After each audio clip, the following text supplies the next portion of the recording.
Ballad of Salvation Bill by Robert William Service. Was in the bleary middle of the hard-boiled Arctic night. I was lonesome as a loon. So if you can, imagine my emotions of amazement and delight when I bumped into that missionary man. He was lying, lost and dying in the moon's unholy leer, frozen from his toes to fingertips. The famished wolf pack ringed him, but he didn't seem to fear, as he pressed his ice-bound Bible to his lips. It was the limit of my trap line, the cabin miles away, and every step was like a stab of pain. But I packed him like a baby, and I nursed him night and day, and brought him back to health and strength again. So there we were, benighted in the shadow of the pole, and he might have proved a priceless little part, if he hadn't got to worrying about my blessed soul, and a quoting me his Bible by the yard.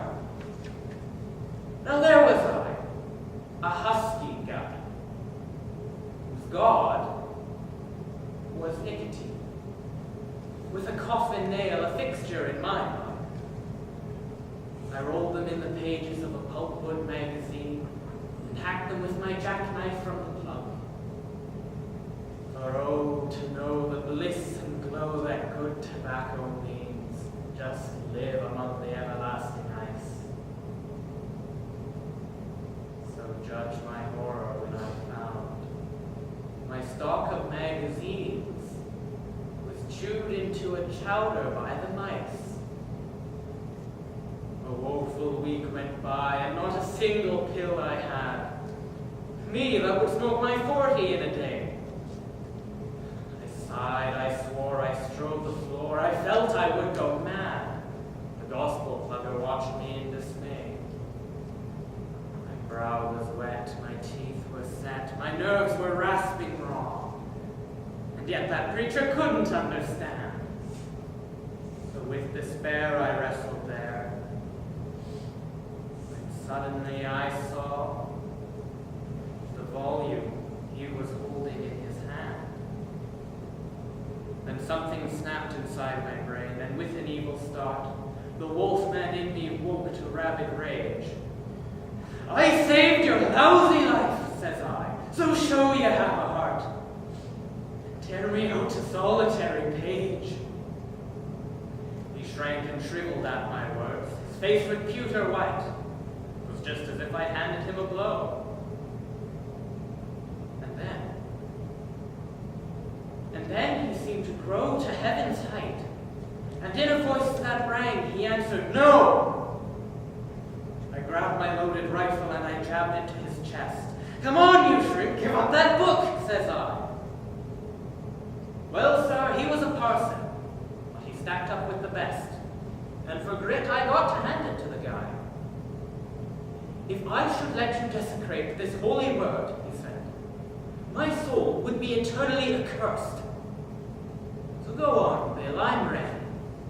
You can pump me full of lead and take it. But you've got to kill me first." Now I'm no foul assassin, though I'm full of sinful ways. And I knew right there the fellow had me beat. For I felt a yellow mongrel in the glory of his gaze. I flung my foolish firearm at his feet. Then wearily I turned away and dropped upon my bunk. There I lay and blubbered like a kid. "Forgive me, pard," says I at last, "for acting like a skunk.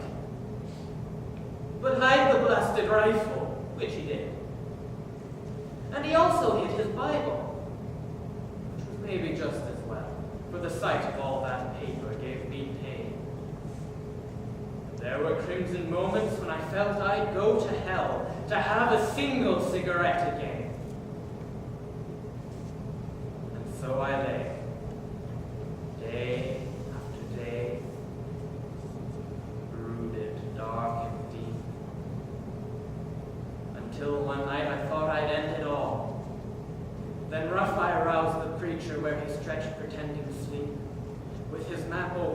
turned towards the hall. See here, my pious pal, says I. I've stood it long enough. Behold, I've mixed some strychnine in a cup. Enough to kill 12 men. Believe me, it's no bluff. Now watch me, for I'm going to drink it up. You've seen me bludgeoned by despair through bitter days and nights, and now you'll see me squirming as I die. You're not to blame. You've played the game according to your lights. But how would Christ have played it? Well, goodbye. With that I took the deadly drink and laid it to my lips. But he was on me with a tiger bound. And as we locked and reeled and rocked with wild and wicked grips, the poison cup went crashing to the ground. Don't do it, Bill, he madly shrieked. Maybe I acted wrong. See, here's my Bible. Use it as you will. But promise me, you'll read a little as you go along. You do? Then take it, brother. Smoke your fill. So I did. I smoked and smoked from Genesis to Job. And as I smoked, I read each blessed word. Well, in the shadow of his bunk, I heard him sigh and sob. Then a most peculiar thing occurred. I got to reading more and more, and smoking less and less, till just about the day his heart was broke. Said I, "Here, take it back, my lad. I've had enough, I guess.